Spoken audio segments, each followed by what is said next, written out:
Xeyirli günler, xeyirli kişiler. İjadi kanalıma hoş geldiniz.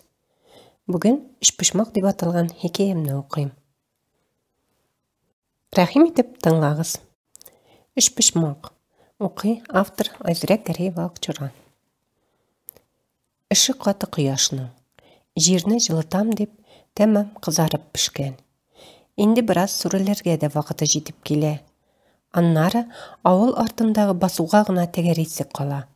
Күндегеше ауыл урамы кешкі шафақ нұрына күмілер. Жерге сіңіп барған тәбенек іскемиесінде жинақ арқасын құйма бағанасына тіреп отырған Әсмет дейді.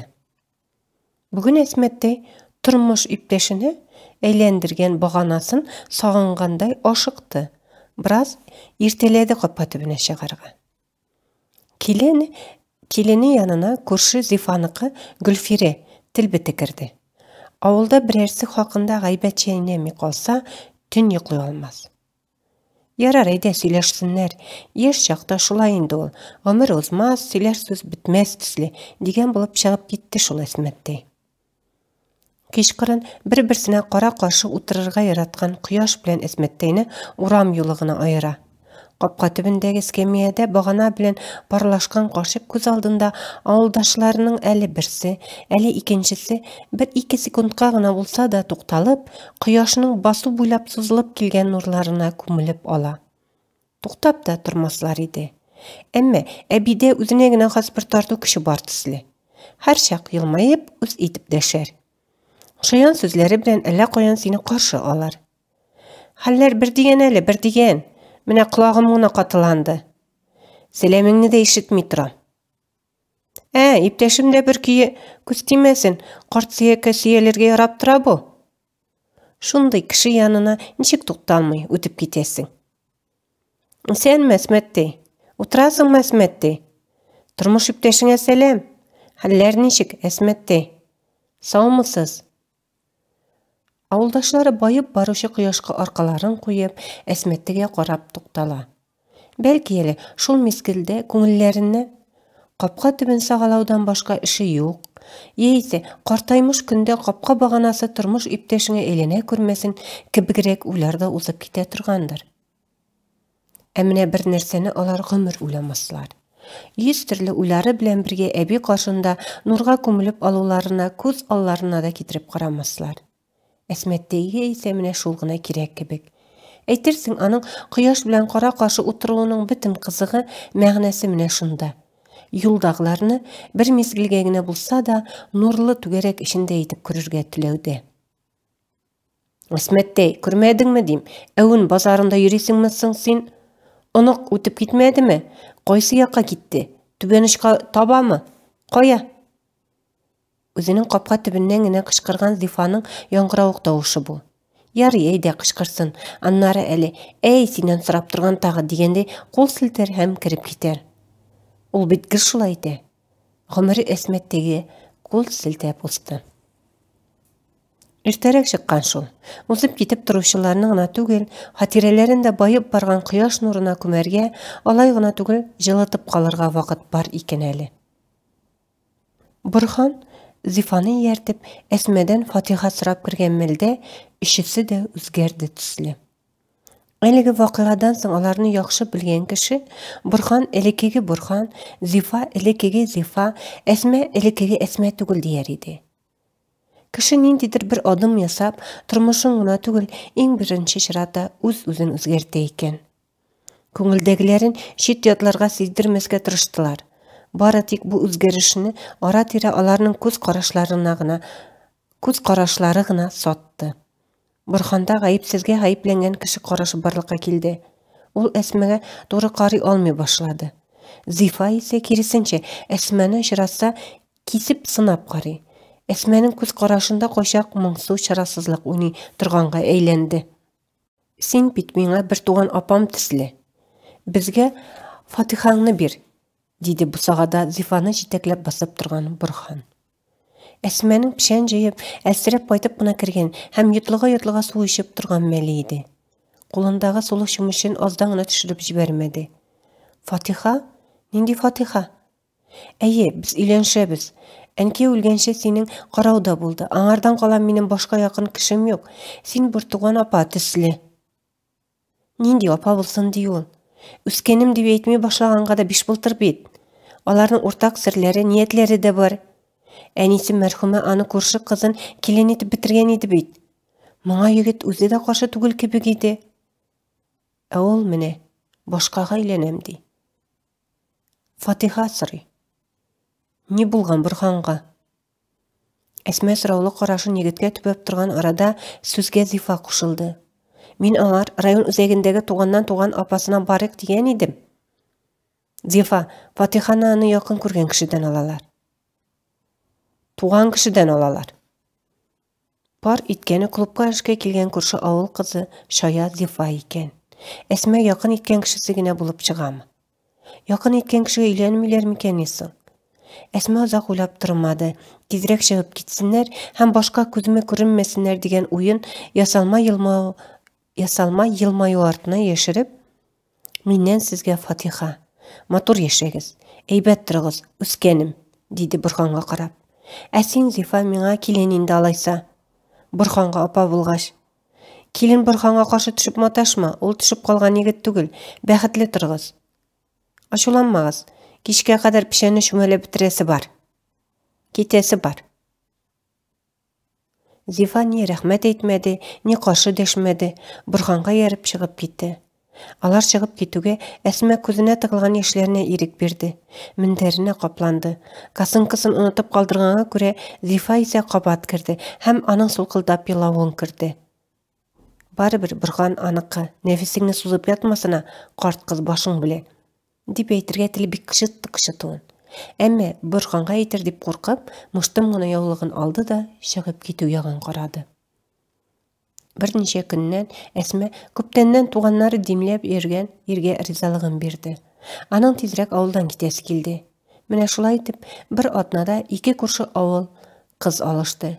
2 авылда киленнән уңды. Исәнме Асма апа? Әсмәттәй уйларына чумган арада янына килеп баскан хат ташучы Әнисәнең тавышына сискәнеп китте. Абайламый да тора икән ләбаса. Әллә чынчынлап йоклап утырасың инде, Әсмәттәй, дип көлде Әнисе. Кояш җылысына изрәп киткәнме бугай шул, дип кыз янына утырсын өчен урыныннан күчебрәк куйды. Көндә почта таратасың, хәт бүген миңа бер хат алып килдеңме? Әнисе утырга ашыкмады. Нинди хат инде ул тагы? Кемнән көтәсең? Нинди дип, мәхәббәт хаты? Әнисе мәрхүм анасы Гөлфәния төсле итеп баядан да кычкырыбрак көлеп җибәрде. Гөлфәния Әсмә килен булып төшкән күрше авылдан. Шуңа ул кызны бала чагыннан ук белә, якын итә. Әдәттә аны кояш нурында башкаларга караганда күбрәк тә тотарга тырыша кебек. Тиз генә җибәрергә тормый, кашында шактый бастырып тота. Әнисе мәрхүмкәйнең рухы куансын, кызым кояш нурында яши дисен. Бу юлы да күбрәк сөйләндергә ниятләде. Әмма Әнисе ашыга иде. Шын сөйлисең дип торам тагы. Бүгенгә менә район газетасын укый тор, яме Әсмәттәй. Ашыгам, шәһәрдән түткәйләр кайта. Менә ал әле газетаңны. Андагы котлаулар мәхәббәт хатларыннан бер дә ким түгел. Су буе итеп язылган. Әллә ничә бит. Карт кешегә шулда ярап тора дисеңме? Әнисе көлә-көлә нурга күмелеп үз юлы белән китеп барды. Бераз алдашты. Мәхәббәт хатын укыганы бар аның. Ул чакта почтаны Гөлфәния өләшә иде әле. Гөлфәния аңар капка төбенә хат тоттыргач, ул шунда ук ире читтә эшләп йөргән урыннан килгән бу хатны берничекләнеп китеп тормастан укый башлады. Укып чыкты да үзе генә ишеттерде итеп. Беркемгә дә бирмим, дип Гөлфәниягә сау бул дип тә әйтеп тормый ишек алдына атылды. Нишләсен, бирде. Хатны гына түгел, иренде. Мәхәббәт хатында бала хакында сүз булмаса, бәлки Әсманы йыртып кына ташлаган булар иде дә соң. Аннары ире бала табып, шуны үстереп яткан читтәге мәхәббәтенә барып кына кайтам дип китеп барды. Берничә айдан Әсмә кабат ата-анасы нигезенә юл тотты. Тиздән аның да малае туды. Зифаның кул селтәүләре менә шуннан соң башланды да кебек. Әсмәне ире ташлап киткән, туган авылына кире кайткан хатын дип түгәнсетү идеме, әллә һаман Борһанын тартып алыр дип куркудан шыдаша алмавы идеме? Кул селти дә китеп бара. Берсендә Чишмәдән кайтып килеше иде. Борһан юлына аркылы төште. Бераз салмыш ир. Әсмә, телисеңме, иреңне эзләп табам. Телисеңме, мин аны халык судына бирәм. Хатынын, баласын ташлап киткән өчен арт сабагын укыттырга кирәк аның. Син курыкма, миңа гына әйт, яме, эзләп табам. Эшләгән җиренең адресен бир, әйт. Барып кайтам мин аның янына. Дип, бик каты ышанды. Хатынның җавабы кыска булды. Бер тапкыр Фатихамны алдың, җитмиме, Борһан? Әлеге сорауны ишеткәч, Борһан бүтән батырлык күрсәтергә талпынып йөрмәде. Кеше күңеле тоташ әрнүләрдән генә тормый. Бигрәк тә сабыйын бишек җырлары килә үстергән, аннары улының мәктәптәге уңышларына куанган, югары уку йортын тәмамлап, авылда агроном булып эшли башлауларына горурланган ананың күңеле әрнүләрдән тора дисәләр, Ходайга каршы сүз әйтү белән бер булыр. Шәһәрдә укыганда танышып, дуслашып алган кызын күрсәтергә алып кайткач, күңелендә ниндидер бер әрнүгә охшаш хис кузгала башлаган иде башлаган. Әмма булачак киленнең беренче күрдек, үзенә бер төсле ягымлылык белән әни дип эндәшүе җанына май булып ятты. Шулай да ул бер җай китереп, улына күңелендәгесен әйтеп салды. Улым, башка кызларың юкмы? Булса да, алар Ленага тормыйлар ич. Ничек алай? Менә әни, авылдагы кызлар шундый авыр уйлыйлар, тегеләй дә ярамый, булай да ярамый. Үзең ишеткәнсеңдер. Әни, кирәкми миңа авыл кызлары? Лена ул бөтенләй башка. Әсмә улын ахырга кадәр тыңлап бетермәде. Ленаны хурлап, кирегә сүз сөйләп утырга теле бармады. Күренеп тора, начар, тәрбиесез бала түгел бит. Татар кызы түгел. Нишлисең? Шулай да сүзне башка яклап дәвам итте. Бәлки, улым, өйләнергә ашыкмассың. Бераз уйлап кара әле. Тормышыгыз алда әле. Эшли башлауга өйләнәсең, кара аны малай актыгы дип, бу кемнең сүзләре, әни? Алар икәүләп көлеп җибәрделәр. Сүз беткәнгә санап улы эшенә ашыкты. Әсмә исә үз алдына сөйләнә, өстәл өстен җыярга кереште. Эй Аллам, кеше үзе дә, теләге дә үзгәрми тормыйдыр. Нишләтәсең? Әнә бер көне бәлеш, икенче көне өчпочмак ашыйсы килгән төсле. Югыйсә, ите дә, бәрәңгесе дә шул инде. Хәтта камырын да бер төсле итеп әзерлибез. Тоз, су, он. Барыбер бәлешкә генә риза түгел, өчпочмакка үреләбез шул. Өчпочмак кирәк дибез. Хәерлегә булсын инде. Әлеге сөйләшүдән соң бер атна чамасы үтте микән, бер нинди туйсыз гына Лена ашыгып килен булып төште. Кызларының татар егете белән йөрүен, аңар кияүгә чыгарга җыенуын белеп алгач, ата-анасы ду купкан. Кызларын акылга утырту ниятеннән өйдән бөтенләй чыгармый башлаганнар. Тиз арада ерактагы туганнарына җибәрергә билетларга кадәр алганнар. Ул менә поездына утырмый вокзалдан яраткан янына юл тоткан. Ничек инде улың өчен шундый адымга бара алган кызны куып чарасы? Бераз өйләнми торсалар әйбәтрәк булыр иде дә. Әмма Лена шәһәр читендә бистәдә үз йортлары белән яшәгәнгә күрә авылны бер дә чит күрмәде. Кызының авыл эшенә кулы ятып тора иде. Иң беренче итеп өчпочмак пешерергә өйрәтүне сорады. Бәхетләре генә була күрсен. Әсмәнең теләгәннәре тормышка ашты. Өчәүләп матур гына яшәп киттеләр. Берәү койма буйлап килә. Юлдан барса, Әсмәттә каршында нурга күмелер иде. Белми шул. Урам уртасына барырга кыенсынамы икән? Нигә шулай коймага ялышырга? Ул арада ишек алдында килененең биләмгә кергән күрше хатыны белән сөйләшкәне ишетелде. Теге көнне сездә ашта булып кайткач, әнкәй ачуымны чыгарып бетерде. Әсмәттәйнең килене килен менә ичмасам, өчпочмагын ашап туймалы түгел дип тешләремә керә язды. Әйт әле, Лена, ничек пешерәсең син шул өчпочмагыңны? Рецептын бир, зинһар, а? Обычный рецепт, бераз эченә дуңгыз мае гына салам. Алай икән. Мин алай сала алмам инде.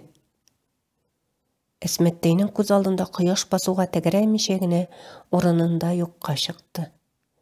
Коймага ялышып килгән кеше утырган урында авып барган әбине тотып калды.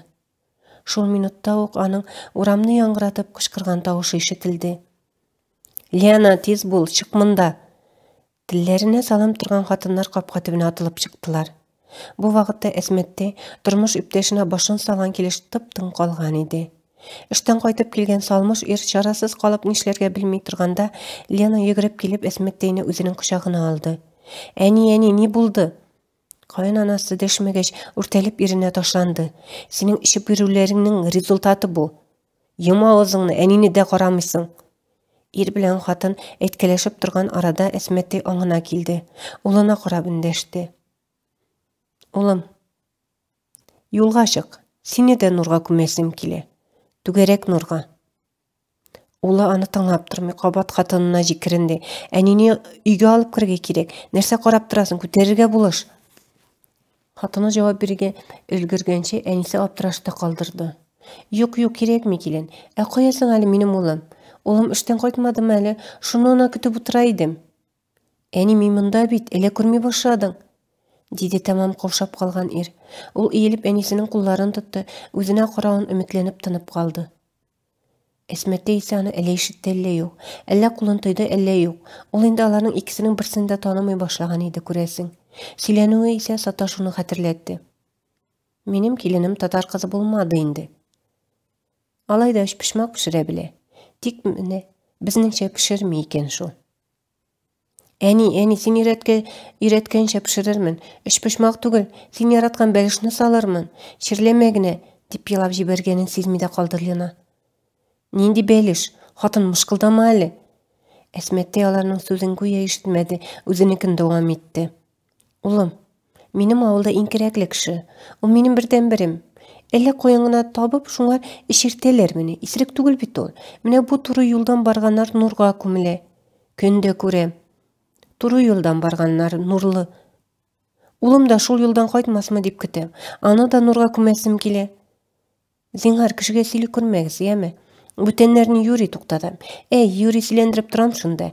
Әйдә түгәрәк кояшта нурга күмелеп калсыннар дим. Тормыш бит үзе бер түгәрәк түгел. Түгәрәк булсын дип ителейсең. Пишмаклыга әйләнә дә тора ул.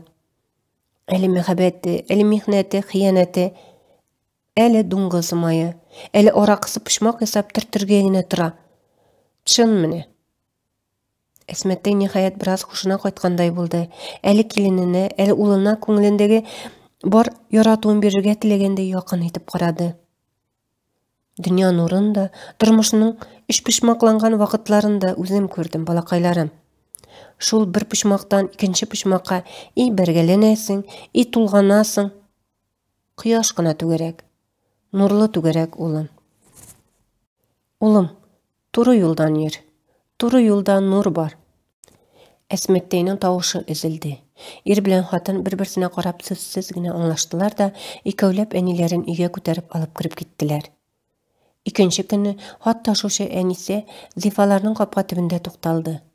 Кем уйлаган? Кичә генә сөйләшеп тордым бит, диде ул, яшьләнгән күз төбен сөртеп. Зифа әби, әйтмәде, барыбызга да шунда барасы, дип авыр сулап алгач сүзен дәвам итте. Улын танымаган, үләр алдыннан акылын җуйган ди, безнең килен шунда булган.